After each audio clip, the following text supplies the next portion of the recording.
God has a higher plane for all of us. No one here has reached the level that God wants to take you to. No one. And we never will. As we were in our scripture lesson this morning, we were talking about the character perfection, the character that God wants to purify in us. Those who go all the way, the 144,000, their final purifying is going to be in the time of trouble, during the 7 last plagues.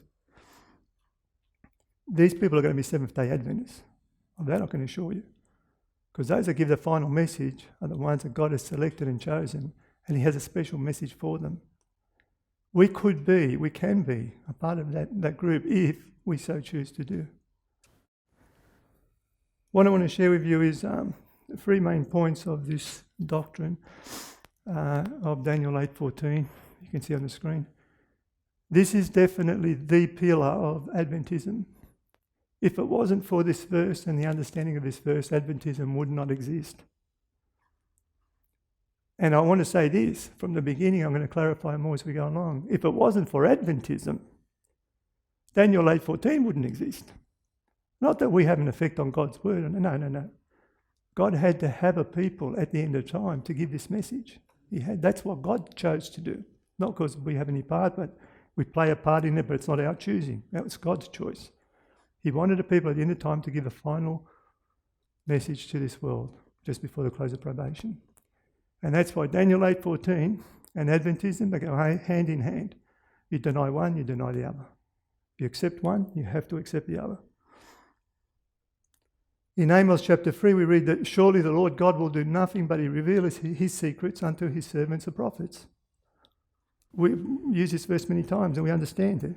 Surely the Lord will do nothing. God will not do anything unless He reveals it first.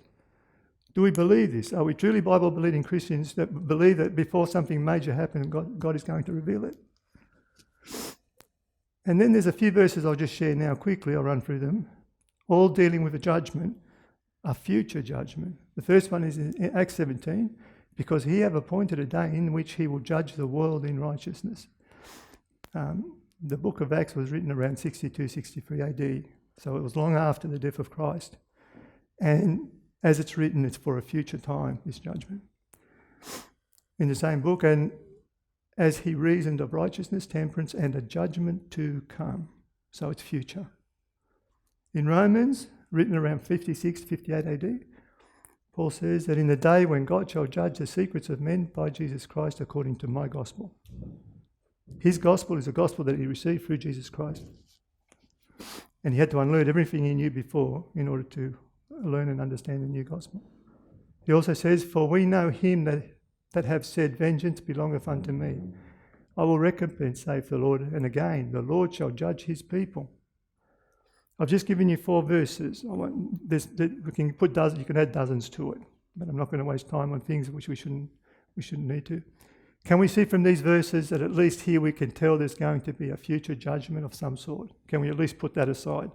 We accept the Bible. It says there's going to be a judgment. It's going to be in the future. We know it's after 65 AD. We want to start off with our pillar verse, Daniel 18. And I'll read this passage, and as we go through it, I want to show you how I've reasoned, me or many others I'm sure, have reasoned this out to connect Daniel 8:14 and Seventh-day Adventism. While Daniel's in vision, in verse 13 we read, he sees 2 saints. And one saint speaking to another saint said unto that certain saint which spake, how long shall be the vision concerning the daily sacrifice and the transgression of desolation, to give both the sanctuary and the host to be trodden under foot? There's 4 things that come out of that verse, 4 things. You want to know how long the vision is going to be concerning these 4. The transgression of desolation, to give both the sanctuary and the host to be trodden underfoot. 4 things. As we go along, we're going to make it clearer. But for now, just keep that in mind. In Daniel 8:14, it receives the answer. That second saint receives the answer, and he says to Daniel, and he said unto me, unto 2,300 days, then shall the sanctuary be cleansed. Now you can straight away make a connection with Daniel 13 and 14 as far as the sanctuary is concerned. You can straight away make a connection. You can see that?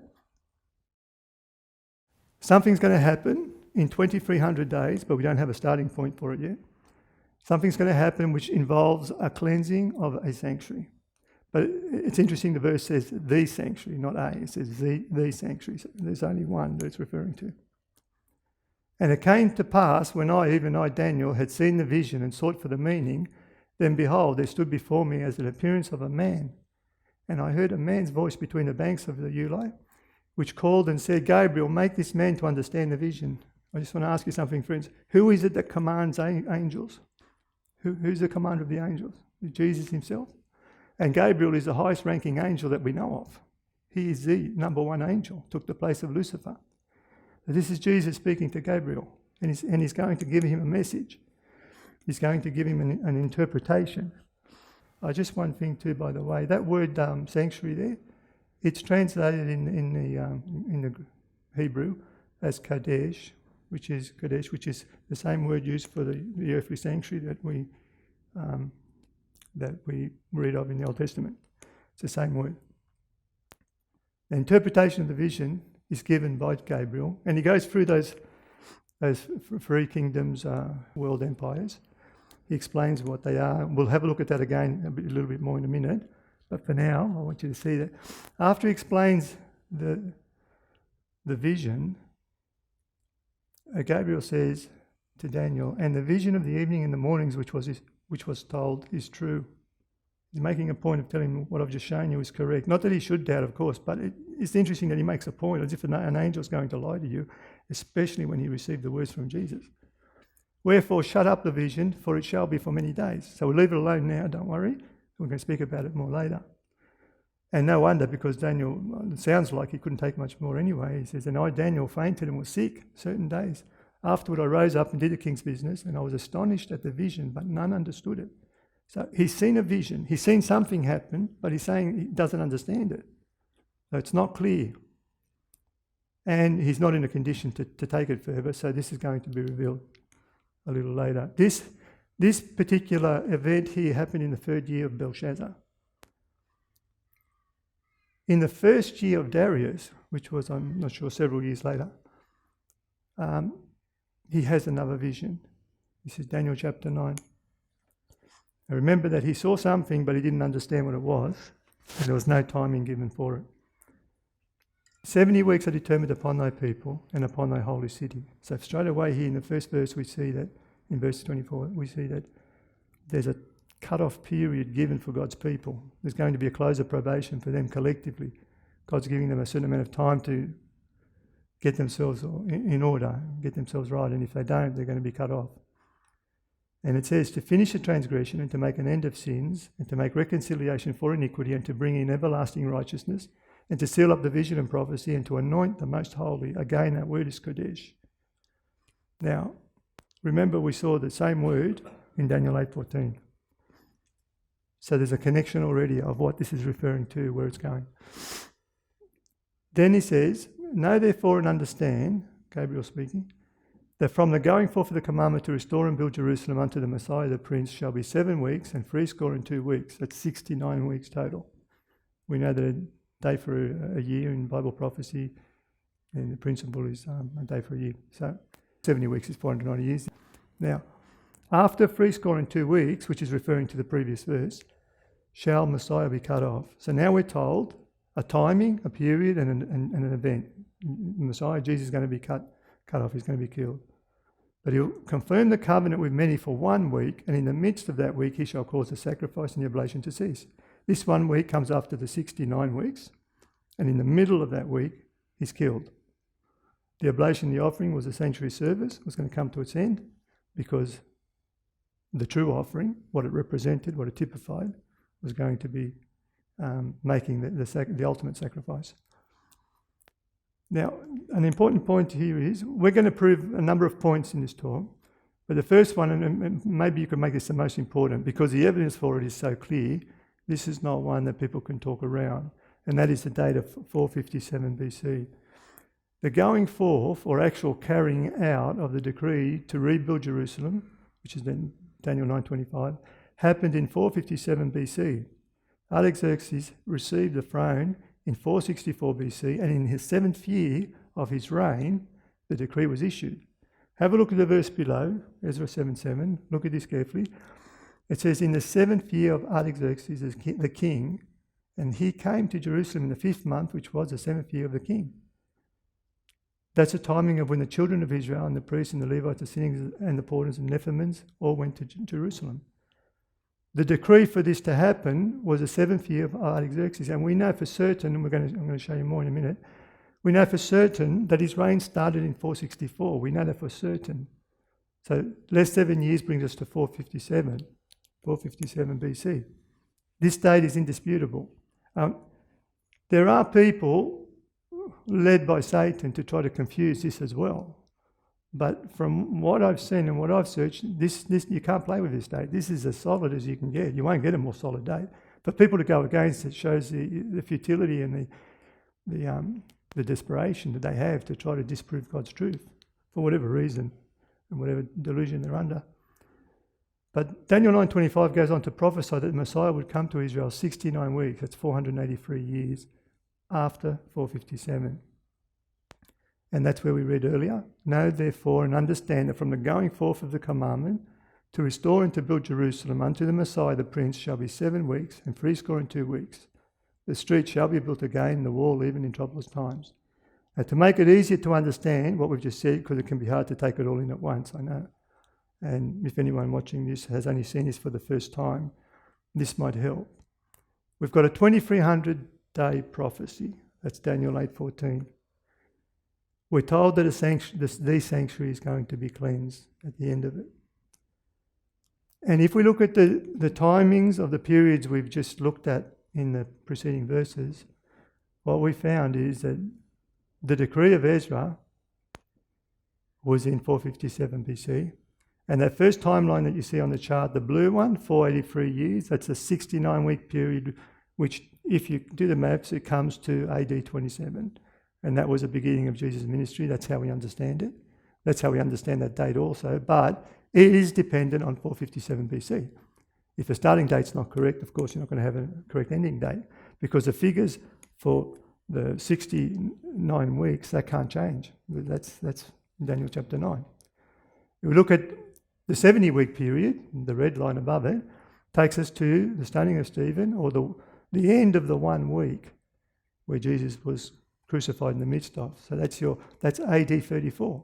That's solid. Again, dependent on 457 and dependent on AD 27. If you take away 490 years from 2300, you end up with 1810. And with 1810 left, you end up at 1844. It's that simple. What I want you to understand from this at this point is this. Each one of those dates is dependent upon the other because of what we read in Daniel 9. The timelines are precise. You can't change the amount of days and weeks that are given. They're either all wrong or they're all right. Because as soon as you change one, it's going to affect the others. Can you see that? You change 1844 for whatever reason, it's going to affect the others because it's only an 1810-year period between the stoning of Stephen, the end of the week of the message going to the Gentiles, to 1844. The same as the others. They're all dependent on each other. You can see that? It's clear. That's easy to understand, isn't it? Okay. Let's have a look at a couple of verses now, a couple of evidences now, for 457 BC and also for AD 31, because again, if we can prove AD 31, we've just proved the rest as well. And on this, there's probably more confusion on the internet over AD 31 than there is over the other dates, believe it or not. It's amazing how the most important event ever in the history of this whole universe is thrown into so much confusion. And it shouldn't be, because they've got ways of dating things today which are really foolproof. We're going to look at one in particular. And one other thing I want to point out before we move on to is that the prophecy of the 2300 days ends in 1844 as we understand it, and that is the truth. It ends there. The reason for this vision and the importance that it carries all culminates at 1844. I'm not playing down the other events, the death of Christ and so on. No, they are more important in importance But the reason for the prophecy, the reason for the statement in Daniel 8:14 is to bring us to the end of the 2300 days. Understand this point. That's why he said, unto 2,300 days, then shall the sanctuary be cleansed. That's where we're going with this doctrine. That's where we're going with the teaching and the passage in Daniel chapter 8. There's a thing called a canon. Canon of Kings was a dated list of kings used by ancient astronomers as a convenient means to date astronomical phenomena, such as eclipses. The canon was preserved by the astronomer Claudius Ptolemy and is thus known sometimes as Ptolemy's canon. So when we read about Ptolemy's canon, we know what it's talking about, a record of these dates of kings and their reigns and so on. Now, it's also known as a general law, a rule, a principle, criterion by which something is judged. And there's a few other explanations too, but you've got an idea of what we're talking about. It is by the canon of Ptolemy that the great prophetic period of 70 weeks is fixed. This canon places the 7th year of Artaxerxes in the year BC 457. And the accuracy of the canon is demonstrated by the concurrent agreement of more than 20 eclipses. The eclipses only happen in certain times, and astronomers today can work that out right to the day. It's amazing how accurate this measurement is. Now, after looking at 20 of these eclipses, they are confident, definite, that this 457 date is correct. The 70 weeks date from the going forth of a decree respecting the restoration of Jerusalem. The commencement of the reign of Artaxerxes Longimanus was BC 464, and 3 but 464 when he started. That's where we get the 7-year period. We end up with 457. Is demonstrated by the agreement of above 20 eclipses, which have been repeatedly calculated and have invariably been found to fall in the time specified. Before it can be shown that the commencement of this reign is wrongfully or wrongly fixed, it must be first shown that those eclipses have been wrongly calculated. You see what they're doing? They're basing the understanding of the date on the eclipses because they know, the astronomers know, you can't play with those. They're definite, they're secure. This no one has done or will ever venture to do. Consequently, the commencement of his reign cannot be removed from that point. There's a very clear astronomical evidence here. That's not all, there's a lot more too. That was from Uriah Smith. Jane Andrews, who we know we have much respect for, a man of impeccable reputation, incredible insights, a whole life of devotion to the Lord, one of the most intelligent men that probably ever studied the Bible in nowadays, says these important dates are clearly and unequivocally established by historical, chronological and astronomical testimony. They're proving this date 3 different ways. It's important because you see everything hinges, as I said, on this date. If 457 is wrong, you're not going to end up at 1844. So it's important they establish the date correctly and clearly. He says 69 of the 70 weeks from the decree in BC 457 ended in AD 27, when our Lord was baptized and began to preach, saying, "The time is fulfilled." 3.5 years from this brings us to the midst of the week in AD 31. The period of the 70 weeks terminates in the autumn of AD 34, or to be more definite, the first 3.5 years of the 70th week ended in the first Jewish month, April, which is in the spring of AD 31. The remaining 3.5 years would therefore end in the 7th month of autumn, AD 34. That's exactly how we understand it. There's a young Indian man, his name's Michael Pedron. If anyone wants to copy that link, I can even send it to you if you want it. He's got a number of presentations on this, and he clearly shows, the same as what Jane Andrews did here, historically, chronologically and astronomically, he shows that date. It's indisputable. And he's done so much research on it, he explains it very well, better than what I'm doing here. But it's wonderful. If you want clarification, go and look at his sermons, and I'm sure you'll leave no doubt in your mind. The 69 weeks did, therefore, end with the beginning of our Lord's ministry in the fall of AD 27. 1 week of the 70 remained in which the covenant was to be confirmed with many. Verse 27, in the midst of the week, the sacrifice and oblation were to cease. This must signify that he should take these away by becoming himself the great sacrifice for sin, which these typified. And so it was that our Lord preached during 3.5 years until the spring of AD 31. when he was crucified for the sins of men. This date, Dr. Hale, one of the most distinguished of chronologists, establishes by conclusive evidence, and he gives you a reference to go and check it if you like. So there's another evidence there which will help you if you're in doubt of this date. Again, it's important because 1844 hinges on it also.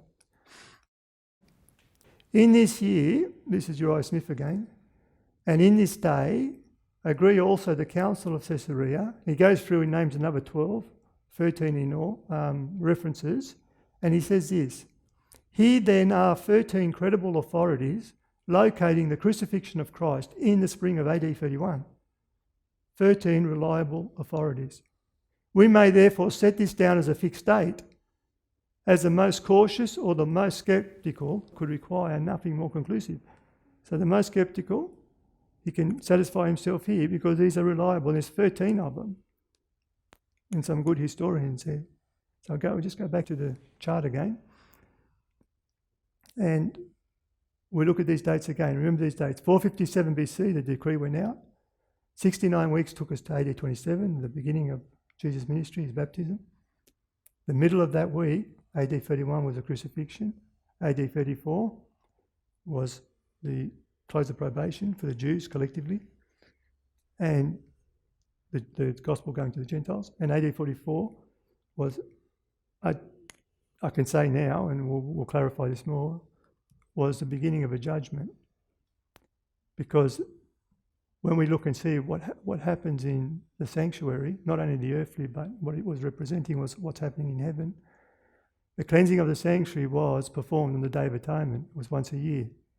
It was a time when the sanctuary was cleansed of sin. It was a time when judgment came upon the people. If you weren't right on that day, you were considered lost. You were lost. If you were right on that day, yes, you go through. It's all got to do with judgment.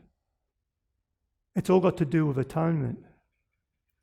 Do you know how the majority of Christian denominations and churches teach that the atonement finished at the cross? They miss out on this completely. They miss one of the most important teachings in the Bible. They want it to finish there. I think there's probably more than one reason, but certainly when you do that, it throws into contempt the law of God. It throws into contempt the investigative judgment, a pre-Advent judgment that's going to happen before Jesus returns. And Jesus returns with his reward, so the judgment had to happen. It has to happen before he comes back. I'm going to show you that from the book of Daniel. But it puts these people in a position where they have half an atonement or a part of an atonement. But we need to be atoned for fully, otherwise we're not going to get to heaven. And we need to understand what that means if we want to be right with the Lord. So these 4 dates on the bottom, remember these 4 dates, AD 31's right in the middle, but these 4 dates are important. Keep these in mind. If this is so important as I'm saying, would God not reveal that to us? God uses the word surely. What does surely mean? Surely. There's no doubt about this. He's going to reveal it. Don't worry about that.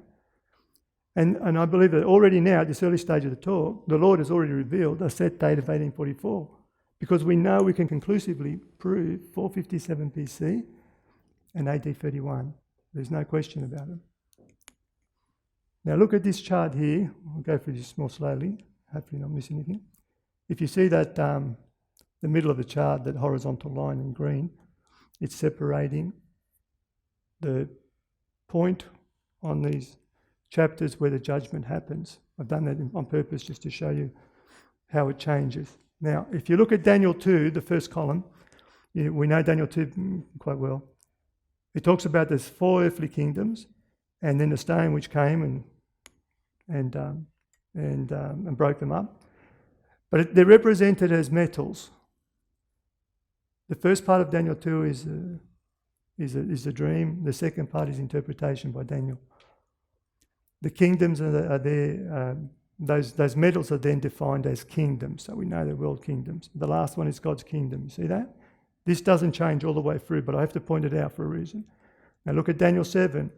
The 4 kingdoms are again mentioned, but they're represented as beasts, animals. The everlasting kingdom, verse 14, is in the vision also. So that doesn't change either. That remains on that bottom line. That doesn't change right along. The interpretation of Daniel 7 tells us that these are kings, which is synonymous with kingdom, and we know it's talking about world powers. The difference in Daniel 7 to Daniel 2, one of the main differences is that the judgment is brought into view. It's brought into view after the little horn. Little horn is brought into view also. We start to learn a little bit about the papacy here. But what's important is that wasn't mentioned in Daniel 2. It's mentioned now in the judgment. And it's placed between the last earthly kingdom, the little horn, which develops from the fourth beast, and it's before the everlasting kingdom. Before Jesus returns and sets up his kingdom. In the interpretation of that vision, you notice it's referred to as judgment in verse 26, judgment in progress in verse 26, and then the kingdom of the saints. So we're talking about a judgment at the end of time. It's just before Christ comes. That's what Daniel's telling us here. Can you see it? The kingdoms, 4 kingdoms, and then there's a judgment, then Christ comes. That's what Daniel 7 is saying. The interpretation says exactly that. Now we go to Daniel 8. Babylon disappears from the picture, it's past. And we start with Medo-Persia, the ram. And it's interpreted literally. It's actually got the names of the countries there, Medo-Persia, Greece, Alexander. It also introduces a king of fierce countenance and the fourth king. King of fierce countenance and the fourth king. Now, what's interesting, what I found interesting is, where the judgment was mentioned in verse 7, in Daniel chapter 8, it's being referred to in one of two ways or both, because two things are now brought into view. The daily's taken away, whatever this daily is, and the 2300 days the sanctuary is cleansed. That's where Daniel 8:14 comes in. But it's in line with the judgment. You see that? It's in line with the judgment. So the cleansing of the sanctuary must have something to do with judgment. Well, we've already seen that. But I just want to show it to you from the book of Daniel, so it's not my words. And this has to have something to do with the daily, because it's brought in at the same time as well, correspondingly. Now, remember those words of Gabriel? Remember that the vision of the morning and evenings is true. It's true. So whatever they're showing us here, it's true. It's not something that is in any way doubtful. This account also talks about the books of record in Daniel 7, where the books are being opened. That also deals with judgment. There's no doubt at all, there's no doubt in my mind whatsoever, this is talking about judgment. It's exactly where the book is pointing us. And we've proven a judgment. We've proven that by showing that those verses at the beginning of the talk, that there's going to be a future judgment. It'll be before Jesus returns. Where else do we read about a judgment? Revelation 11. And the nations were very angry, and their wrath is come, and the time of the dead, that they should be judged. And that thou shouldest give reward unto thy servants. To give a reward, you first have to be judged. I know I'm repeating, but I want to make it clear. We also read about a judgment in Revelation 14, but now it really opens up. Now we start to see what's happening in Daniel 8. In Revelation 14, there's 3 angels giving a message. We know that the word angel can mean messenger, but we also know that God's way of finishing the work on earth has been given to his saints to do. God's not sending angels here, he's sending literal verbal messages. He's doing it for his people. That's why we have to witness for our faith.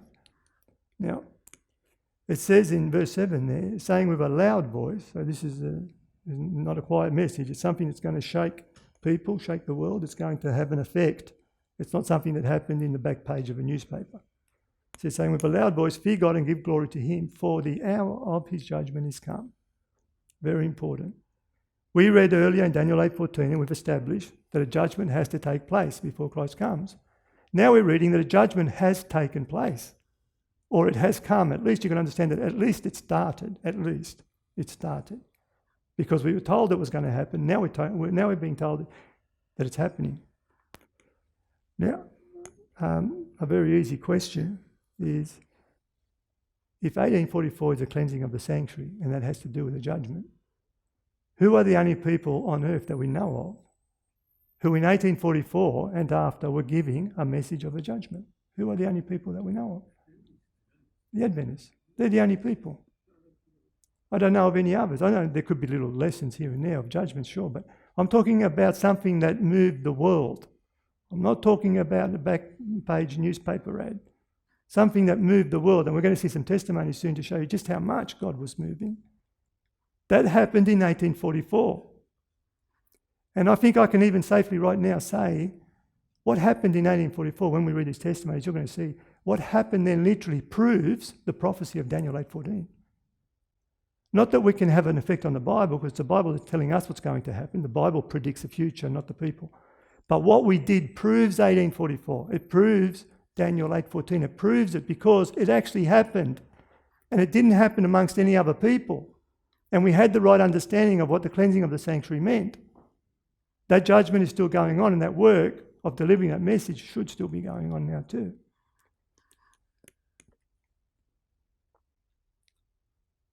It says in the following verse, after the three angels' messages, those 6 verses in Revelation 14, I want you to see how God relates to these people who are doing this work. He says, John says, I heard a voice from heaven saying unto me, write, make a note of this. I want my people to understand and to read what I'm about to tell you. This is God speaking, okay? This is Jesus. Blessed are the dead which die in the Lord from henceforth. What is henceforth? From what we just saw the previous 6 verses. The people giving the loud cry, the people giving the last warning message to the world, the people giving the pre-Advent message to the world. There's a special blessing placed upon them by God. Now, some of these people that visit these sites, these satanic sites, you know what they come away thinking? It's pretty well common and unanimous amongst them all. You know what they come away thinking? That the leaders of the Adventist church after 1844 and during were Freemasons. You know, one visit to these sites, it's amazing the power Satan can have over souls. They come away thinking that we're Freemasons, or that our pioneers were Freemasons. This is absurd, it's crazy, but the reason I'm pointing it out now, I'm going to show you more, is this. God is placing a special blessing, a very special blessing on these people. He's telling you, I want you to know this. And these souls, these poor souls who are good people, I know some personally, they're good people, they're honest, they're sincere, they're good, diligent Bible students. They come away with that thought. Can you see how Satan can play with your mind? Just simply because you're either in the wrong company or you've just let your mind go astray, you're not thinking, you're not reasoning correctly. Satan knows exactly how to plant a seed in your mind, and he uses what are so-called evidences to prove his claims. But we know he's the father of lies. Anything that comes from him is false. It's to take away your salvation, to lead you astray. And that's what's happening to these souls. That's why we've got to feel for these people. We've got to pray for them. We've got to try and help them. Because they don't realise themselves the deception they're under. The problem with deception is that when you're under it, you don't realise it. That is the problem with deception. If only you knew you were under deception, you could do something about it. When you don't think you have a problem, there's nothing to fix. And that's where these poor souls are. Satan would have these people think ill of us. I mentioned this once before, some of you may remember, but the investigative judgment has received more criticism and debate by both Adventists and non-Adventists than all other facets of its belief system combined. You know, we've had people like Desmond Ford, you know, agents of Satan, destroying and tearing down Adventism. An agent of Satan, there's no other title for it. And that comes from outside, you can understand, but from within. And today there's still a group of pastors under that same delusion who have questions and second thoughts about the sanctuary in heaven, whether it exists or not. It doesn't matter that it's in the Bible, it's plainly revealed, Hebrews chapter 5. But they're under Satan's deception. They don't know what they're doing.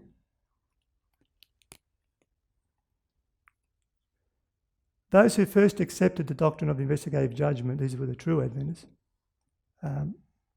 they received that truth from the Bible because it was there that they had to confirm it. That God revealed things, sure, that's not in question either. But they got it from Daniel 7:10 and other related verses. They got it after the correct understanding of Daniel 8:14 was revealed and accepted, because they did make a mistake to start with. Although they had their dates correct, the dates are not an issue, as we've already seen. They did have the event wrong. And so because of that, it led them to other things, which there was one point of doctrine, the shut door theory, you may well have heard of it, It came about because of a wrong understanding of the event of the cleansing of the sanctuary. But that was corrected too. The sister I wrote about that, and she said, we were wrong on that. That came about because of the wrong understanding to start with. But again, anyone can make a mistake as long as you don't stay there. That's what's important. It was these same people, these same brethren that were given the judgment hour cry and the three angels' messages. And they were the only people on earth giving that cry, the only people. So you can't apply it to anyone else or make anything else out of it. In Revelation chapter 6, we're told that for the great day of his wrath is come, and who shall be able to stand? A very serious and solemn point of this earth's history. Who's going to be able to stand through that difficult period? And it's interesting that it's followed by Revelation 7 that introduces 144,000. These are those people who will have the pure faith, the truth, no guile in their mouths. They're going to finish the work which the Lord started in 1844. It should have already been finished, but unfortunately it got delayed because of our slackness and because of the rejection of the truth that God was seeking to promote in 1888. And by the way, the three angels' messages we read of in Revelation 14, it lays out the doctrines, it lays out events as well. That's part of the message, but we know also that the head theory of it is not what changes hearts. What's going to change the hearts is a message of God's love and mercy. That's going to be the motivating factor in that last message, which is going to change people on the spot, many people.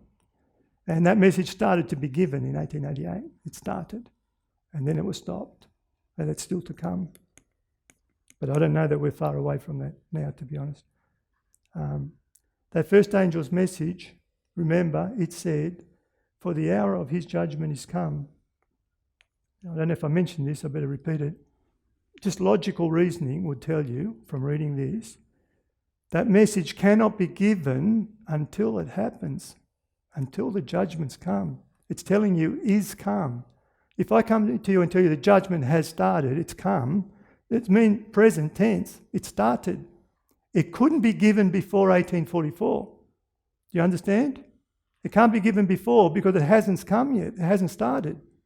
The 2300 days had to end at a certain time, and we understand it to be 1844. We're convicted strongly of it. And there it is, it says it's come. That's exactly what they were preaching in 1844. That the judgment has started, the investigative judgment has started. We need to get right with the Lord. That's exactly what they were preaching. So they're preaching the very event that Daniel 8:14 is speaking about. They've got the timing right, they had that right from the beginning, and people still want to deny this. And you know what's interesting? That I'm going to show you some evidence in a minute, but with all the evidence that we have to support this, on every point, on every single date, with all the evidence that we have, don't you find it strange that you can leave all that aside, visit one website, and within a few minutes you change your mind on the whole thing? You see how hard it is for God to convict people with truth? How easy it seems to be for Satan to run right his way? It says something about our nature, because God has the power to do it. I'm not downplaying the power of God. It's the fault, the problem is with us. And when we're convicted, when we see something, that's why we need to study. When you're convicted of this from your study, I can tell you now, no one's going to move you on it. It doesn't matter what they show you, because you've got your dates right.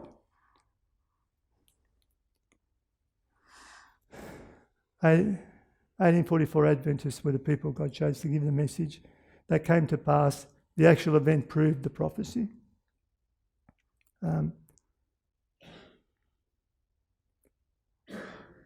We know there was no other people doing this work then or have done since. Now, what I just shared with you about writing off all this truth, even when you're convicted of it, this is important because I want to show you another snare of Satan's. It's good to be able to see certain things and you can guard against them. There's one objection, another common objection that they come away with from these sites. They all have this one. It's that there was an obelisk on the gravesite of James and Ellen White. Now, there is a monument there, and it looks exactly like an obelisk. That's true. There is. An obelisk is a name and title of a phallic symbol, a pagan worship symbol. It goes back to the sun god Ra. It's got to do with Sunday worship, sun worship. And it's Freemasonry too, yeah, sure. But that doesn't have to be the only representation of that monument. It doesn't have to be. So if someone wants to build, someone knows nothing about God, pagans or anything, they go and build a little monument, you're going to call that person a Freemason because he just built a monument that looks like an obelisk. That's the reasoning of these people, you see. Now watch this. The Bible gives us tests for true prophets. The Bible gives us a test. And nowhere in that test is a prophet qualified by the monument on the gravesite. Nowhere. If you want to test the prophet, you want to write her off, do it by the biblical test. Now you're on safe ground. Is that sensible? I hope that's sensible. But that's why God gives us those insights. That's why we're told about those intricacies about Daniel's visions. We're told that so you can identify a true prophet. But God didn't have to tell us that. He could have just said that my angel Gabriel spoke to him. This is what Jesus said, and that's it, end of story. But no, he tells you what happened to him. He tells you all the motions he went through. And then in the records and the testimonies that we're going to see on Sister White, they're identical. They all line up. They're perfect. But in your ignorance, in your misunderstanding, you go and write her off on a point which is not a biblical test. You're not reasoning. You're not reasoning from cause to effect. You're reasoning the way Satan wanted to. He put a seed in your mind, watered it, and there you go. You're gone. Let's have a look at some biblical tests. The verses are there, and later on you can look them up and check them all out and make sure they're correct. A true prophet does not lie. His or her predictions will be fulfilled. A true prophet prophesies in the name of the Lord, and it's in 2 Peter. A true prophet does not give his own private interpretation of prophecy. A true prophet points out the sins and transgressions of the people of God. A true prophet is to warn the people of God's coming judgment. Isn't that an interesting one? Look at that one there. That's a beauty, I tell you. Of all the false prophets that we've seen come and go in the past, how many fall short there? And look at how applicable is that to Ellen White. A true prophet edifies a church, counsels and advises in its religious matters. A true prophet's words will be in absolute harmony with the words of the prophets that have preceded him. Isn't it amazing how you get people, prophets or so-called prophets these days, and they're all Sunday keepers? You can disqualify them on the very first point. They're gone straight away. There's more. He recognises the incarnation of Jesus Christ. He can be recognised by the results of his work. He must be able to meet the requirements listed in Deuteronomy. I'll quickly read it out. Thou shalt not learn to do after the abominations of those nations. There shall not be found among you anyone that uses divination, fortune-telling, or an observer of times as astrologer, or an enchanter, a magician, or a witch, or a consulter with familiar spirits, mediums, possessor with a spirit or a guide. What does that do with all our modern-day mediums and fortune-tellers? And all these people go to have their future told to them. Who is it that's speaking to them? Or a wizard, a clairvoyant or psychic, or necromancer, a medium who consults the dead? For all that do these things are an abomination unto the Lord. You can disqualify any one of those points. There's more. We can sum up these tests in three ways, three categories, and this is a really efficient way to do it, I believe. Messages given by the prophet are in full agreement with biblical standards, promises, doctrines, and laws. So when they're teaching you how to dress, how to eat, how to worship, how to be with other people, when they're teaching you these things in accordance with the Word of God, that's good. That's the first sign of a true prophet. The personal life of the prophet. Is it a person of integrity, of high reputation? The physical condition of the prophet. You know, in Daniel, there's 6 particular signs, which are, I think, every single one of them, indisputable as far as anyone trying to mimic or copy it. This has to be from God or not. I mean, and think about this. God would not allow Satan to duplicate that because he knows where it's going to lead his people. And then we wouldn't have a way of being able to tell who's a true prophet and who's a false prophet.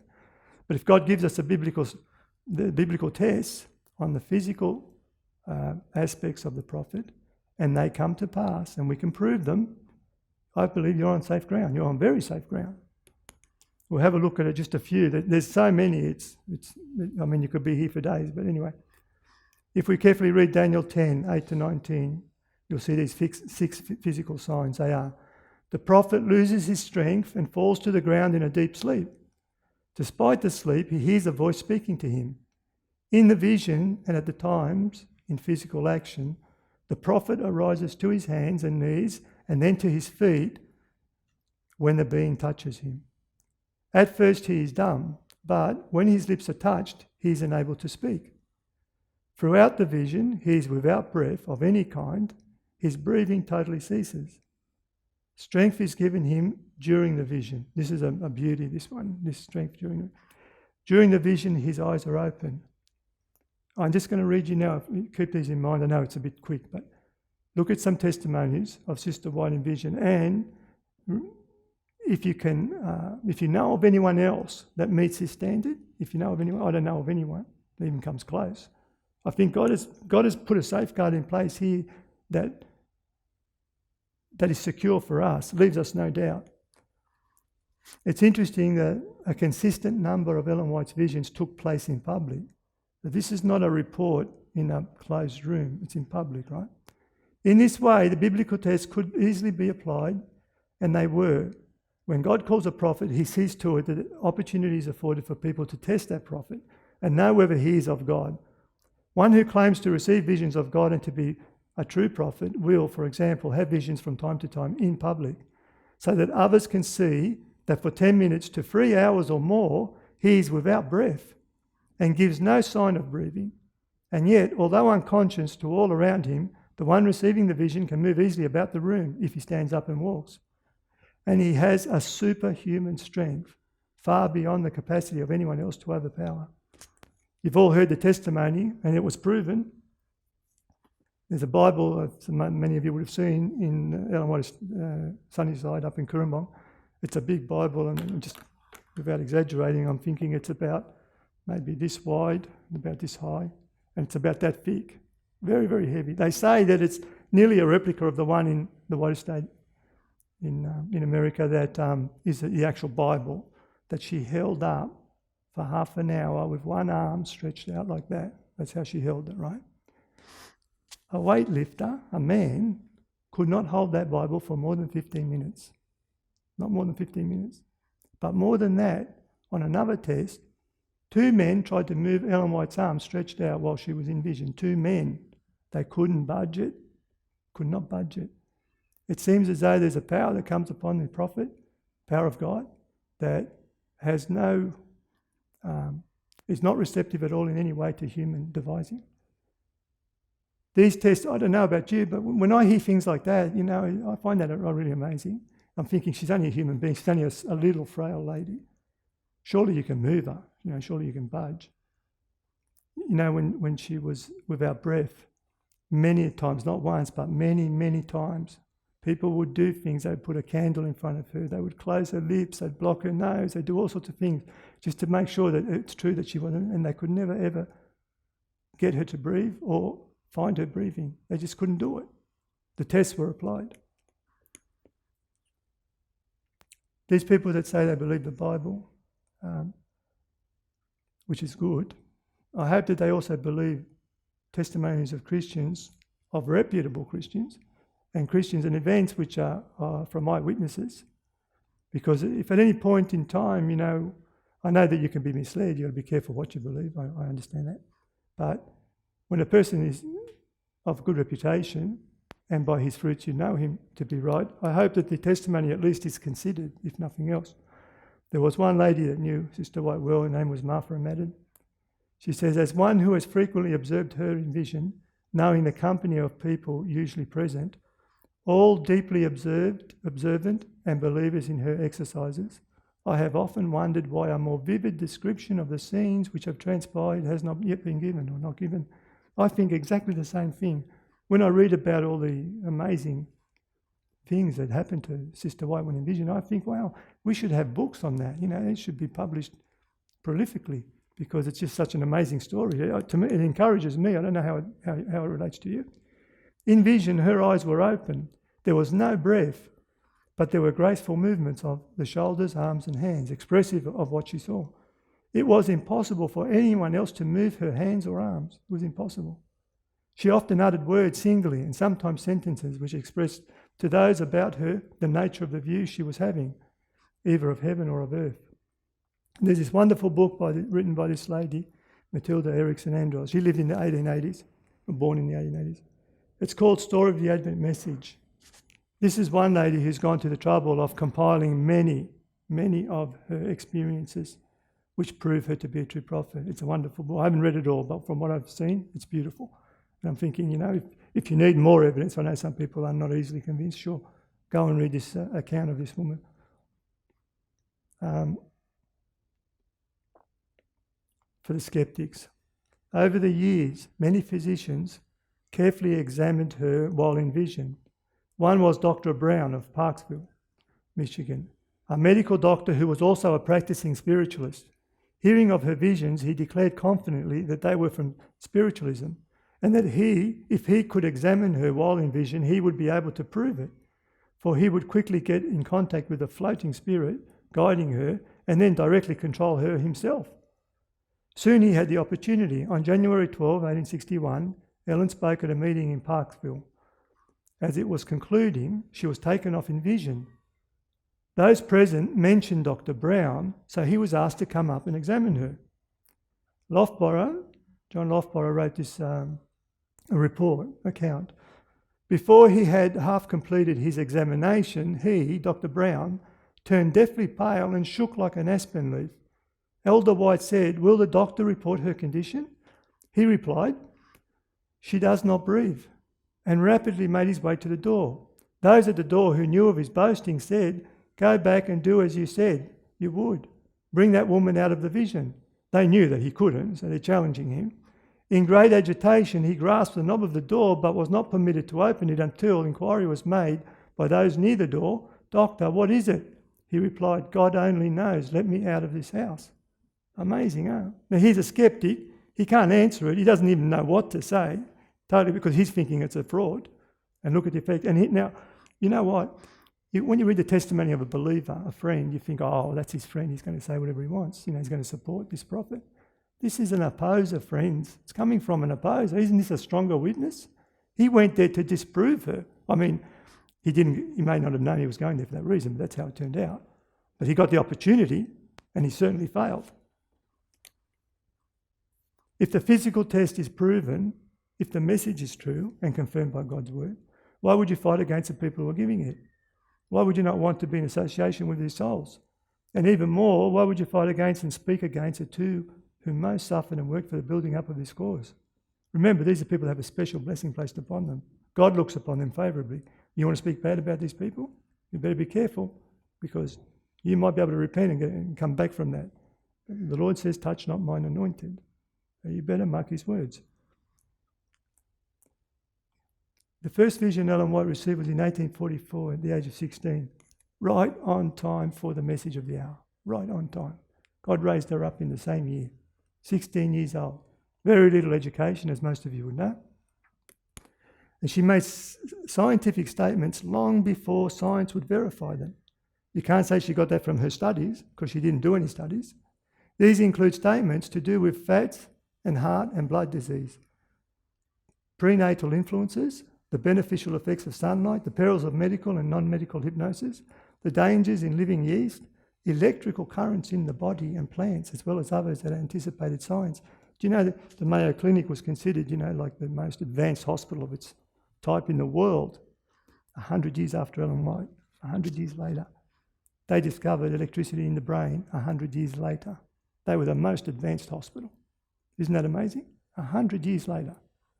So she was spot on. You know what she says about tobacco? She's very good with health, of course, because God, God knew our need. He knew where we were failing. He knew where he was losing us through the health message, so he brought it back. How important is the health message today when our food is nowhere where it was back then even? God knows our needs. He's bringing the messages we need at that hour. With tobacco, when she spoke against it, doctors were recommending you chew tobacco, that it was good for you. That's when she brought the message, back then. Today, I'm amazed. I just spent a few months in Melbourne, and I'm looking at empty cigarette packets, the advertising on them. some of you have seen them. It's the first time I got to see them like close up and regularly. Not only is it disgusting, but I sort of wonder, how can anyone, with that advertising, honestly, how can anyone seriously pick up a cigarette? You know, I smoked when I was younger too. I mean, we've all made mistakes, but there wasn't that advertising. You bought cigarettes, and actually, I remember on TV they had the commercials where, you know, you were cool if you smoked. You know, they had John Wayne on a horse and things like that, you know. Yeah, it was set up as something with glory. But today they're actually telling you, the government itself is telling you, look, these are going to kill you. And you still smoke. You think we don't need the health message today? Here is a noble record, and she deserves great honour. Look at this, is from the New York Independent newspaper. This is not necessarily religious or a supporter. She showed no spirited pride, and she sought no filthy lucre. She lived the life and did the work of a worthy prophetess. That's how a paper described her, a newspaper, a worthy prophetess. Mrs. White was a remarkable woman in many ways. She was deeply religious, and none who knew her intimately had any doubt as to her sincerity. This is another secular newspaper. Well, you know what I love? Some writers really have a gift of writing. When they actually qualify the reason for the statement. Notice there it says, those who knew her intimately. See? Forget these people today online, these Satan's of agents, talking bad about her. Not only they didn't know her intimately, they don't know her at all. They have no idea, none, of that woman and what she did. They have no idea, none. These people knew her intimately. And you see how they're related to? Now, whose testimony would you like to accept? And you say, oh, but I just want to believe my Bible. You can believe your Bible. But look at what you're rejecting. Look at what you're letting go. And what's your reasoning for it? Has Satan gotten to you? Agatha Fresh, a well-respected worldwide doctor on natural remedies. In the fields of health and nutrition, we have come to recognise that there is not, even in the present day, anything that approaches the scientific accuracy of the body of information which she has set down as guidelines for good health and good nutrition. This is coming from a health professional. She's telling you. When one considers the superstition, ignorance, error, and inattention to obvious health rules of the day, it is all more remarkable that every single item which Mrs. White wrote in the fields of nutrition and health are consistently supported by the newest scientific information. A woman with nearly no education at all. And you want to write her off because there's a monument on a grave that looks like an obelisk. It's amazing, isn't it? Here's a statement from George Butler. Okay, you can say he's a supporter, but look at what he says. For nearly 30 years past, these visions have been given with greater or less frequency and have been witnessed by many, oftentimes by unbelievers, as well as those believing them. So it's a mixed range. You can't say it's just her supporters speaking good about her. They generally, but not always, occur in the midst of earnest season of religious interest, while the Spirit of God is specially present. The times Mrs. White is in this condition has varied from 15 minutes to 1 hour and 80. During this time, the heart and pulse continues to beat. The eyes are always wide open and seem to be gazing at some far distant object, and are never fixed on any person or thing in the room. They are always directed upward. They exhibit a pleasant expression. There is no ghastly look or any resemblance of fainting. The brightest light may be suddenly brought to her eyes, or a pretended thrust made as if to thrust something into her eye, and there is never the slightest wink or change in expression on that account. You see that? You can't budge her.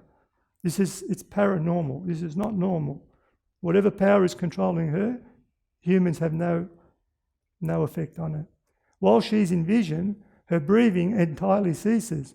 No breath ever escapes her nostrils or lips when in this condition.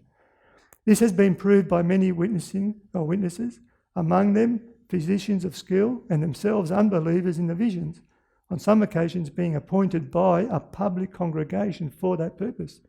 They go specifically to disprove her, and they can't. I mean, how much evidence do you want? It has been proved many times by tightly holding the nostrils and mouth with the hand, and by putting a looking glass so close that any escape of moisture of the breath would be detected. But it can't be. Thomas Eliot was an editor of another paper in America. He wrote a key editorial on her on November 9, 1950. Look what he says. Among the many hundreds of books I have studied on the subject of religion that inspire heart warmth and enrich faith, none have been of greater help than the Ellen G. White 2 books, Patriarchs and Prophets and Kings. Those books were written not for literary fame or financial reward, but to help heart-hungry humanity learn of God. They make God's dealings with man clear to the most simple-minded reader without bias or sectarianism. I commend these books to all seekers after a clearer knowledge of the righteousness of God. This is coming from a newspaper writer. He obviously a Christian, but I'm not sure what faith. But what's beautiful, notice how he puts it, is he's never seen anything inspire him this way before. Now, being an editor, I'd say he's done a lot of reading. And he's placing this commendation on her writings, just from his experience. At 17, Ellen Harmon, her maiden name, was opposing mesmerists, rebuking fanatics, travelling through Maine. At 18 and 19, she was telling others about Christ in Vermont and Massachusetts. By 22, she was urging that a major publishing work begin, like 22 years of old, right? Never had experience in this field ever. She's telling them how to set it up. At 25, she was explaining to others who were twice her age the intricacies of organisational structure as a growing movement. Amazing. How did this frail girl with only a third grade education do all this? And this was not the kind of work naturally belonging to a young woman. No committee would ask a very young girl to undertake such a task, and no call of any committee could qualify a youth for such service. But look at this. But God had called, and men recognised the call. You see that? Those around her, those who were influenced, those who were susceptible to God's leading, they recognised the call. We saw earlier that those who had an intimate relationship, knowledge and understanding of the woman, they're the ones that could vouch for her most. And here we can see that there were men around her that did recognise this. Sorry, it's getting late. We better hurry up. Just quickly, these two should be mentioned. William Foy and Hazen Fox were both nice-appearing tall men who were reported to be excellent public speakers. Foy later told Ellen Harmon that her earliest visions were just like his, which he received in 1842 and 1844. Foss had one vision 2 months before Ellen Harmon's first vision, and after, Foss finally determined to no longer discuss this. Foss later said that he dreaded the public dishonour and he refused to relate that which he had seen, even though he had been told in vision to do so. He had been deeply convicted that he must. Then one day he heard a voice, you have grieved away the Spirit of God. Imagine hearing that. At this, he immediately assembled an audience. Standing before them, he tried to recall the vision. He's trying to make it up now. But he couldn't. After several attempts, he cried, "It is gone from me. I can say nothing. The Spirit of the Lord has left me." The meeting was described by those present as the most terrible meeting I've ever been in. Imagine going through that experience. He later said to Ellen, "Why, the Lord gave me a message to bear to his people, and I refused after being told of the consequences. I murmured against God and wished myself dead. I heard you talk last night. I believe the visions are taken from me and given to you. Do not refuse to obey God, for it will be at the peril of your own soul. I am a lost man. You are chosen of God. Be faithful in doing your work." He's a man. He knows he's going to go to hell. He knows he's let God down. Look at the testimony he's giving to her. In Revelation 14, we read, "Here is the patience of the saints, here are they that keep the commandments of God and the faith of Jesus." Talking about an end-time people. We know these verses that we use all the time, and we use them correctly, and we should use them. The dragon was wroth with the woman when went to make war with the remnant of her seed, the remnant of that church, the remnant of that movement which represented God correctly, the remnant. He's making war with them because they keep the commandments of God and they keep the testimony of Jesus Christ. We know that testimony is also referred to as the spirit of prophecy. When Solomon, in the closing words in Ecclesiastes, says, this is the duty of man. The whole duty of man is to keep the commandments of God. You know, to keep those commandments. I think it goes even past that. That's not just the commandments, because keeping the commandments is the bottom rung of the ladder of getting into heaven. It's not the ultimate. That's the least you have to do. That is the least. And I'm not preaching salvation by works. It's the keeping of the commandments that proves that you're in a right standing with God. It proves that you have his grace. It proves that he's going to save you by his grace. But the whole duty, when we come across a message where God is trying to lift you up on a higher plane, your whole duty is to accept that offer.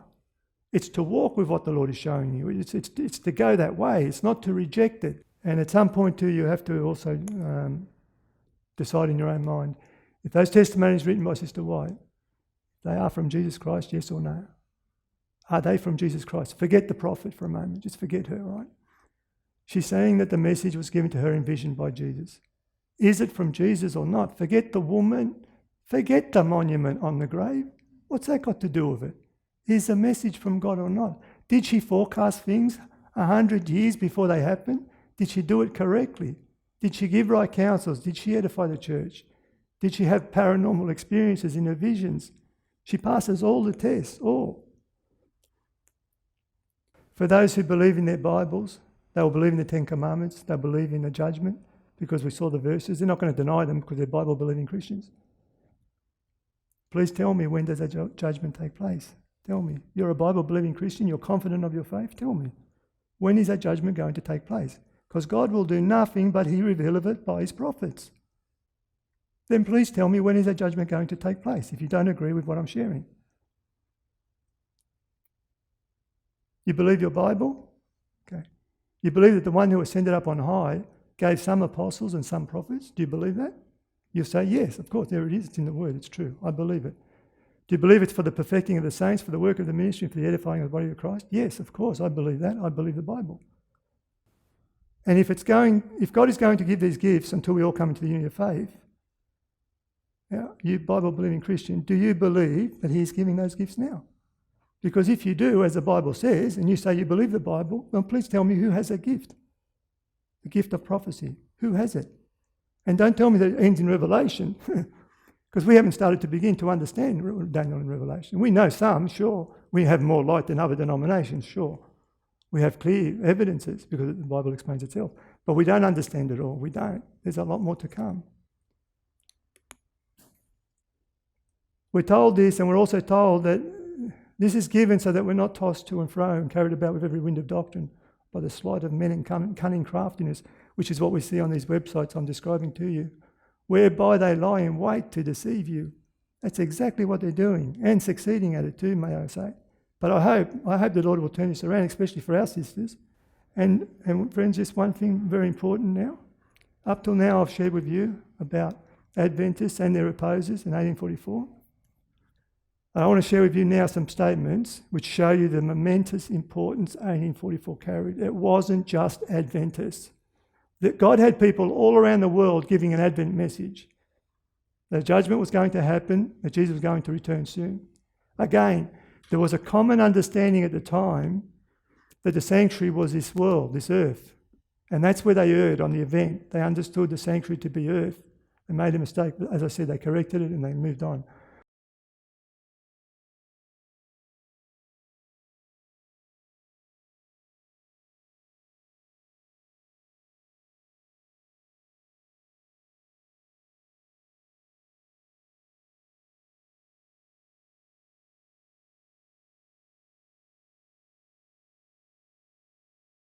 But these other men carried on with the same message. And I want to show you the caliber of which men God was using. And so it's more than just Adventism. Don't point the finger at Adventists. Oh, you're the only ones. He's got it wrong. And use what you said. No. What are you going to do with Joseph Wolf? You know who Joseph Wolf was, don't you? He's labelled missionary to the world. Probably no other person has preached the soul-stirring truth over a wider area. And it is also probable that no other messenger of the Advent truth suffered greater persecution and hardships than did Joseph Wolf. We're talking about a man of great calibre, of integrity. Do you know about Lacunza? A Spanish Jesuit priest. God called him out. God gave him the truth. He convicted him. He lived in the 18th century, so it's well before 1844, but it wasn't until 1825 that his writings were translated into English. He was Spanish. It wasn't until 1825 that his writings were translated in England and used. You know what's interesting? The same time as William Miller. and same time as a few others, all around the same period before 1844, because they had time to preach the message before 1844 arrived. In Scandinavia also, the Advent message was proclaimed and a widespread interest was kindled. Many were aroused from their careless security to confess and forsake their sins and seek pardon in the name of Christ. But the clergy of the state church opposed the movement, and through their influence, some who preached the message were thrown into prison. In many places where the preachers of the Lord's soon coming were thus silenced, God was pleased to send them the message in a miraculous manner. See? The state is silencing God's people, God's adult people. And so what does he do? Through little children, as they were underage, the law of the state could not restrain them, and they were permitted to speak unmolested. I read an account of a 6-year-old child, preaching a sermon like a seasoned preacher. And when he finished, he went back to being a little 6-year-old child. The power of God. The reason I'm bringing this out to his friends, 1844 was a momentous occasion. What happened then, we can't grasp it. We take our faith for granted. A lot of the things we believe have been handed down to us. They're correct, they're true, they're right. We should accept them. But we've accepted it too easily. We didn't have to work for it. But what was happening then, God was moving the whole world. The reason I want to make a point of this is this. The cleansing of the sanctuary finished after 2,300 days, which is 1844. What I'm sharing with you now proves Daniel 8:14. It proves the cleansing of the sanctuary. It proves that God was moving on people all around the world. That proved that the doctrine was correct. It was intact. The timing was right. The message was even right, even though they had the event wrong. But the message was right. There was a soon coming of Christ and a pre-Advent judgment. And that's the message that was being given. And there's more. The people heard with trembling. The convicting Spirit of God spoke to their hearts. Many were led to search the Scriptures with new and deeper interest. The intemperate and immoral were reformed. Others abandoned their dishonest practices. And the work was done so marked that even ministers of the state church were forced to acknowledge that the hand of God was in the movement. There you go. Look at that. They were forced to acknowledge that God there. It's coming from opposers telling you that Daniel 8:14 and 1844 is correct the way we've got it now. That's what they're saying there in different words. It was God's will that the tidings of the Saviour's coming should be given in the Scandinavian countries. And when the voices of his servants were silenced, he put his Spirit upon children that the work may be accomplished. Amazing. You know Gordon. He was a children's teacher. After reading Roland's ancient history, his attention was called to the 2nd chapter of Daniel. And he was struck with the wonderful exactness with which the prophecy had been fulfilled.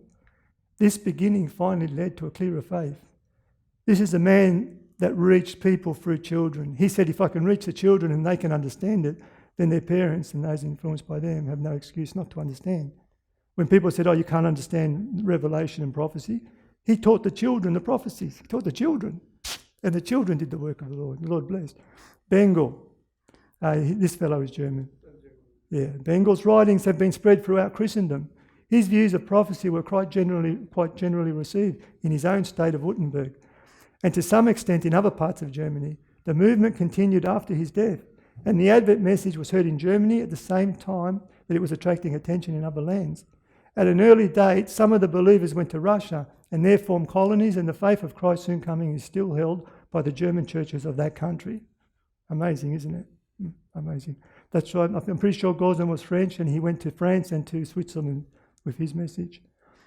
Perilous times are before us. Everyone who has a knowledge of the truth should awake and place himself, body, soul and spirit, under the discipline of God. The enemy is on our track. We must be wide awake, on our guard against him. We must put on the whole armour of God. We must follow the directions given through the spirit of prophecy. We must love and obey the truth for this time. This will save us from accepting strong delusions. Look at this. It says, God has spoken to us through his word. He has spoken to us through the testimonies to the church and through the books that have helped to make plain our present duty and the position that we should now occupy. You see? Coming up to the whole plane that God wants to bring us to. The warnings that have been given line upon line, precept upon precept, should be heeded. If we disregard them, what excuse can we offer? The first angel's message of Revelation 14 announcing the hour of God's judgment and calling upon men to fear and worship him was designed to separate the professed people of God from the corrupting influences of the world and to arouse them to see their true condition of worldliness and backsliding. In this message, God has sent to the church a warning, which, had it been accepted, would have corrected the evils that were shutting them away from him. Had they received the message from heaven, humbling their hearts before the Lord and seeking in sincerity a preparation to stand in his presence, the Spirit and power of God would have been manifested among them. You see how God's trying to help us? The church would again have reached that blessed state of unity. Now you can have unity, once you're following in this counsel. So the Bible-believing Christian who says, I just want to believe my Bible and I'm saved because I can be saved through the Bible, and that's it, and I don't want to be disassociated with Seventh-day Adventists, with Ellen White and Spirit of Prophecy. Yeah? The church would again have reached that blessed state of unity and faith love which existed in the apostolic days, when the believers were of one heart and one soul and spake the word of God with boldness, when the Lord added to the church daily such as should be saved. Do you know that the Spirit of Prophecy is being done away with in the church? You know that, don't you? In the main church. Actually, I haven't said it. I should have clarified it a number of times during the talk, but let me clarify it now. When I'm talking about the Seventh-day Adventist faith, for anyone listening, I'm talking about the original faith. I'm not talking about the general conference churches today. That church lost its standing with God in 1980. It can be clearly shown from the Bible. More importantly, it can never be reformed, ever. It's finished. It's done. It can never come back from what it did. It made the exact same mistake the Jews made in AD 31. Exactly the same. So they can never come back. Any individual in the church can be saved, yes, but he's got to come out of that system.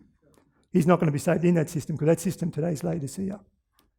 Laodicea is not going to heaven. Laodicea is going to hell, the lake of fire. I hope some Adventists would start preaching and understanding that principle. They know it's true. It'd be good for them to preach it, because there's Adventists walking around today thinking that they're proud that they're Laodicea. Laodicea was a city, but do you know what the word means? What Laodicea means? A people judged. The people judged started in 1844. It fits perfectly with Daniel 8:14. It fits perfectly. I'm talking about the Adventist faith of 1844 to 88. If you want to be a true believer, you want to be a true Adventist, you want to be a true follower of God, come up all the way to the level he wants to bring you, that's where you need to be. And I'm not ashamed to say it. Look at what's happened in our church. Look. Our church, the church that was once God's. The old logo we had was three angels flying around the midst of the world, giving the three angels messages. It was a correct logo. That was inspired of God. It depicted perfectly the work of Adventists. There's nothing wrong with that logo. That was a commission that was given to us in 1844. And where are we today? Following in the track of Rome. Using symbols, using all sorts of... You want to call someone Freemasons? Yeah, sure. Direct it to the right people. Don't direct it to the pioneers in Ellen White, because you're touching God's anointed by doing that. And you want to have at least enough sense and at least enough caution to be silent on that issue if you don't believe it. At least be silent. To speak against it, you're only convicting yourself more and more, and you're on a wrong path. And the day's going to come when you realise it. God's going to show it to you. Not because I'm telling you. I don't expect you to believe my convictions, but I hope that something's been shared that would help you to consider retracing your steps. If you've gone away from this after having accepted the Spirit of Prophecy, after having accepted the testimonies, you need to relook at it again. And use the tests of the Bible. Don't worry about what's happening on a gravesite. From Enoch to the end of John, the Revelator's life, there is no question that God used prophets to carry out his work on earth. During that period, many critical events took place, and the Lord forewarned his people of each event as needed. There is no question that the single most important events ever were the incarnation and death of Jesus.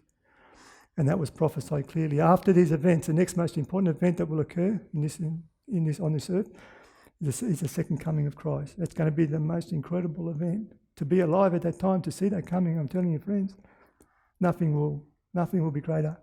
The 1844 pre-Advent judgment ushers in a time of trouble such as never was, followed by the second advent of our Lord.